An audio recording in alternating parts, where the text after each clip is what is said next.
Magandang tanghali po mga kapatid. Lumalabas na sa kulungan yung ating mga biik. So, mali apat na itim at isang balangan na gagawin natin bore. So, ito yung 5. No? Tingnan natin kung lalapit. Mabait sila, hindi masyadong mailap. Oh, so may gusto po ng inahinin, ito pong 4 na ito magaganda ang katawan. Bali 1 month na po sila. Pero malalaki, parang hindi mga native. Ito naman yung ating mga dumalaga.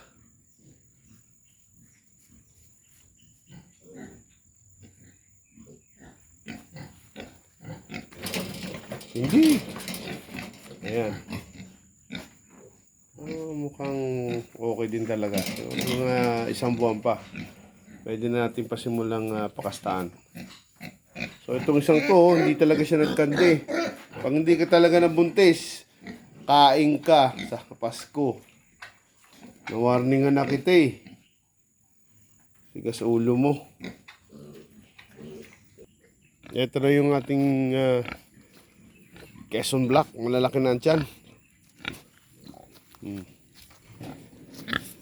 Kaya nila ay damo at malunggay. Ayan. So visible na yung tiyan niya. So before Christmas, manganganak silang 2. So all in all, meron na akong 4 bali 5 inahin na nakastaan na. So mauna manganak tong 2 to. Then sunod-sunod na ulit. Diyan ka na pala nakapalagay ah.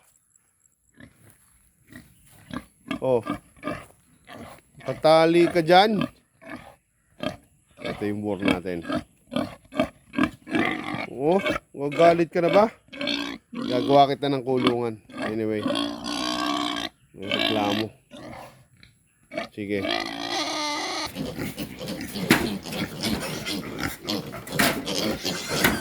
So ito yung 8. Medyo maliliit ng konti.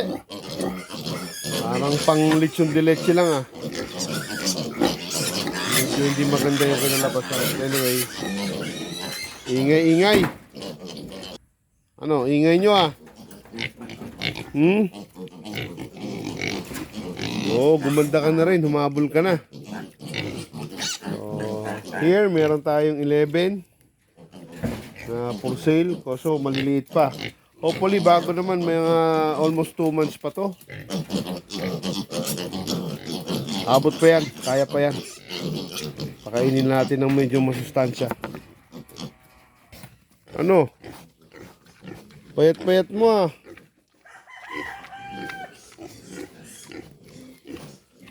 Ayan.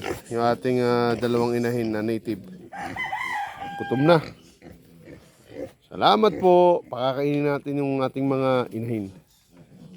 Gusto niyo puntahan yung kanyang mga anak. Oh. Kinakain, nagugutom na siya. Pakainin natin. Salamat po.